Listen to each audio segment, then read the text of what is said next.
So it's about time that the Americans got access to not only a couple of new powerful Abrams, but also some significant buffs to the existing ones that should bring everything up to spec when it comes to most other MBTs you'll find at the exact same battle rating. And I'll be honest with you guys, I am very excited for what these have to offer, though not as excited as I had originally wanted to be when I first saw this. And I'll get more into that a little bit later in this talking head of a video, which now that we're talking about that part, please understand that this is a talking head video. I'm not gonna have much gameplay, if any at all. I haven't really decided yet. So this is just gonna be, we sit in the hangar, we talk about everything in pure detail, run this like a little podcast if you want to, play it in the background. Maybe you're in the shower or something and you get to just listen to me rant about this, which by the way, don't forget, you need that new soap bar. Just saying. That Dollar Tree one is not good for you. Take my word for it. But jokes aside, understand that this is the dev server, which means everything I'm going to be talking about is entirely subject to change. Gaijin might change things. They might add some new modules. They might increase protection where it needs to be increased or decrease it where it needs to also be decreased. Shells might get added or removed. Things may get introduced or otherwise just entirely removed. So please keep your expectations to a somewhat minimum and take everything I'm going to be talking about with a gigantic grain of salt. And to add, much of what I'm going to be talking about is based off my limited knowledge when it comes to this type of stuff. I'm kind of behind the times when it comes to most of these modern vehicles. I've done my best to do my due diligence to educate myself on certain things, but I might make some mistakes. If I do make said mistakes, please let me know in the comments in a civil way, and I would greatly appreciate that. But yeah, most of this is going to be based off my own personal experiences playing War Thunder for as long as I have, and given that I have thousands of games in the Abrams, every variant, I think I'm pretty well versed with this vehicle as a whole. So with all that being said, let's dive into the first one, the M1A2's, a vehicle that I've been sort of looking forward to, but at the same time have already understood that maybe it isn't going to be as hyped up as I wanted it to be until Gaijin did one thing, to which we'll get more into a little bit later in this segment talking about armor. Now, first things first, the biggest thing you'll find on this vehicle is the fact that it has increased protection. Yes, the turret face is significantly stronger now. If we go ahead and take a look at protection analysis and pull out, say, M1A2's, which is the new shell we'll get more into a little bit later, you'll see that we have over 800 on the left side looking at it, right side vehicle. Turret face, and then we have a little, almost 900, depending on the angle, of course, of protection, which does go a long way. If we take a look at the previous variant, say the Set V2 trophy version, which is nothing more but the Set V2 with a trophy, using the same shell at the same distance, you'll see that it is significantly less. Yeah, as you can see, and if you turn the turret to the side, you'll see that penetration is almost entirely possible. DM53 and above will probably go through without too much issue. 3BM60 and shells around that area probably won't do as well, but as you can see, it's relatively easy to go through the turret with this. Let's do the same thing over with the M1A2's. Same angles, same firepower. You can see that for the most part, it's not really going to go through as easily, which means that if you're like myself, who does something called the turret wiggle when it comes to firing, you fire off a shot, you immediately turn your turret towards your opponent so that they don't immediately breach you. It's like a 60-40 chance they won't do it. It will help out tremendously in this situation, though unfortunately, the same cannot be said for the lower front plate. And this is where things get a little bit more speculative, I guess. Supposedly, the the lower front plate is supposed to get a significant improvement to its ERA elements, or maybe even DU, etc. That doesn't appear to be the case, because if we take a look at this, you'll see same angles, same everything. Maybe it's the dart. I do apologize if that's the case. 395, right? Go over to, let's say, the original Set V2, right? Same thing, A3, pretty much the exact same level of protection. Maybe a few off, no, pretty much the exact same thing. Is that complete? I can't really tell you if that's the case, unfortunately. But when it comes to its level of protection, as you can see right here, I have the tusk package turned off, now turned on. you won't really catch me using this ERA at all, simply because not only does it add a ton of extra weight from 63 to 66, which, by the way, this vehicle is supposed to go up to around 73 to almost 80 tons.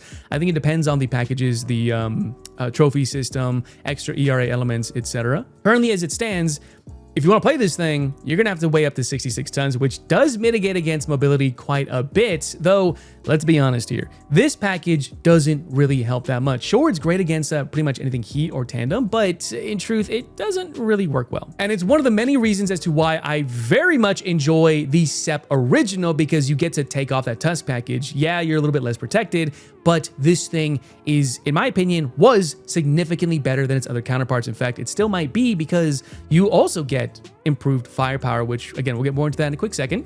And the vehicle weighs 62 tons, making this the fastest top tier variant of the Abrams outside of, I think, China with theirs, but we're not talking about that right now. No. And you also get the camo netting, which is a nice touch. Gaijin, thanks for bringing that into the actual game itself and not as a premium thing. And you can also take it off too if you want to go ahead and be without it. Personally, I would rock it, but at the same time, it'll let players know exactly what you are. But more importantly, and this is the big thing about this vehicle, is once you take off the tusk package, the profile of this thing is significantly lower. It's one of the reasons why I didn't like the SEP V2 that much, is because you have all of this area to worry about. And if you play Russian tanks or anything with proper fragmentation from China, as well as Russia, or maybe even Sweden for that matter, you can frag an Abrams pretty easily with this. All they have to do is sit in a turret down position, expose all this, you frag it, you kill the damn thing, which makes it makes it very annoying to use this vehicle entirely. That cannot really be said for this. Now, it will exist in the same way, just not nearly as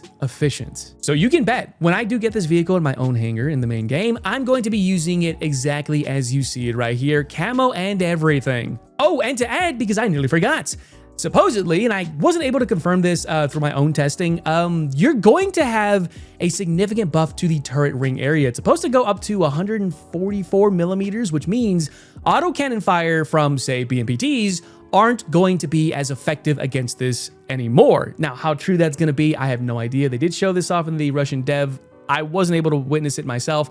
I did do some testing, and I didn't really see that to be a big truth, but if that is the case, that is a significantly big buff to all the Abrams, because let's be honest here, if you're the BMPT, you fight this thing, the first thing you want to do is shoot in this general area, knock out the commander gunner turret ring fire control system, and you pretty much disable this thing to nitpick it at your, well, at your leisure. Now, in the next major update, that is no longer going to be the case. Again, how true that will be is really anyone's guess, but I'm sure it's going to be pretty good. Now, let's move over to the trophy system. It did get access to, well, trophy. That's it. Now, this thing is pretty much the same thing as the other SEP V2s. I'm going to take out the tusk package here. Let me see if I can do that.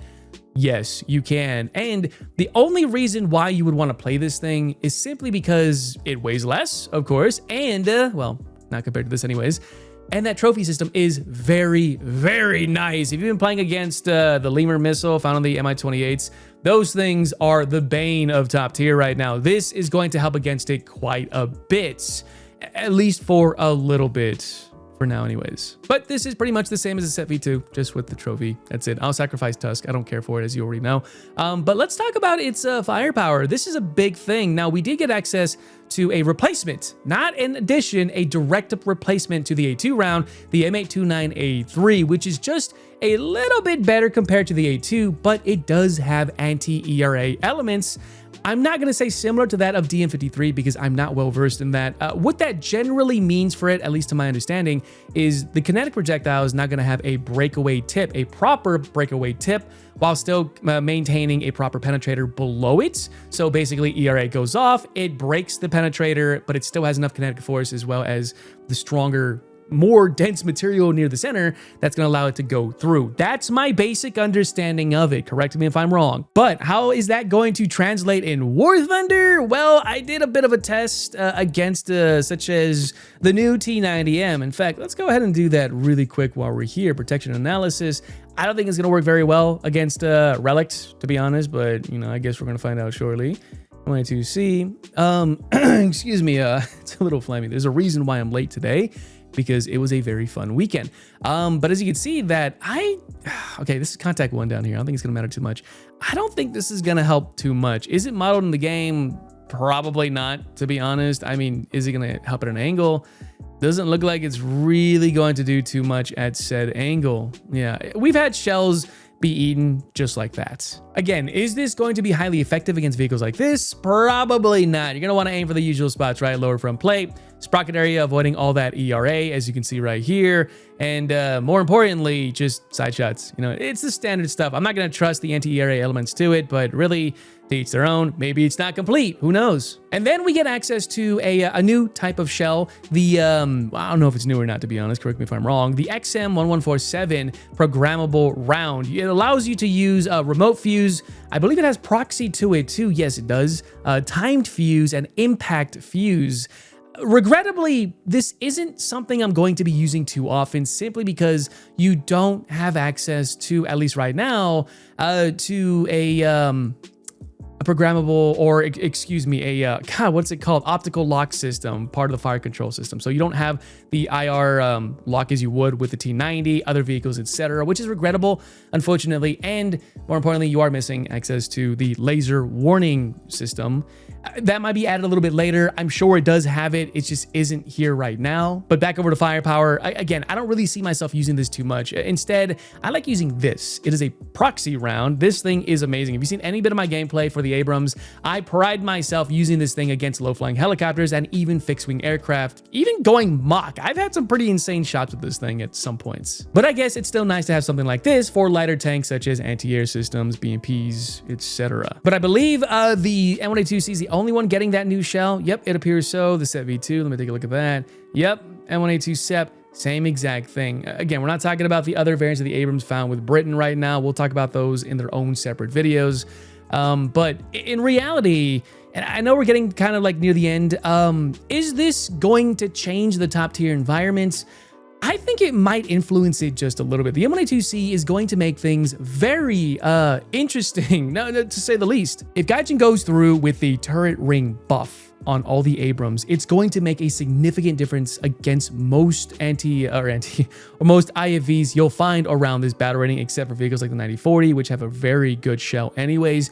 But vehicles like the BMPTs are going to have a hard time going through this, unless volumetric and a little bit of that bias comes into play. But overall, will this change the environment? I can't say for certain. The Abrams as a whole is a very, very well-known vehicle. Everyone knows how to kill this thing quite effectively, and it's just going to make things a little bit better for the Americans. But now what you have is a proper lineup of several variants. In fact, I think, and this is my own thoughts, this is probably going to be the better variant of the bunch, because now you're going to be good against those anti-air, or excuse me, those ATGMs found from, again, the BMPTs, helicopters, anything else for that matter, unless they break this thing, which, by the way, all you have to do generally is 50 cal this and you break their system. If you hit both sides with autocannon fire, you can use your missile. I think you can break down one and it would stop the entire system. I could be entirely wrong. One way to find out. But I'm curious to know what you guys will be thinking about the new Abrams. Is this going to change everything up? Is it not? Are you looking forward to this vehicle? Is it nothing more but a copy-paste gimmick? Which I don't believe, to be honest. I think this is going to be great. Feel free to let me know in the comments if you could, please. If I did mess anything up, again, correct me if I am wrong. This is War Thunder. I don't take things too seriously when it comes to its IRL stats or specs or whatnot, but I'm very curious to know. Also, I forgot to mention, the smoke canisters are the old ones, and I'm sure that's going to change at some point. And I believe you still retain the Generation 2 or 2 Plus thermal sights. Might be Gen 3s. I could be wrong. They look like Gen 2s to me. I guess I'm just used to Gen 2 Pluses anyways. So that might change in the near future. We'll have to wait and see. But again, let me know what you guys think. And I hope you guys did enjoy this talking head video. These aren't ones that I do very often, but I do enjoy making them and take great pleasure in having you guys be here and, well, listen to me in this sort of podcast form, I guess. But anyways, if you guys want to see more gameplay, don't forget to check out my live streams over on Twitch, and don't forget my discount link, as it would go a long way with supporting me as a content creator. Cool. Now, with that being said, that's everything, and I'll definitely see you guys on the next one, and let me know what you want to see next as part of the dev server overview, and I might just look into it. But as always, we'll see you next time.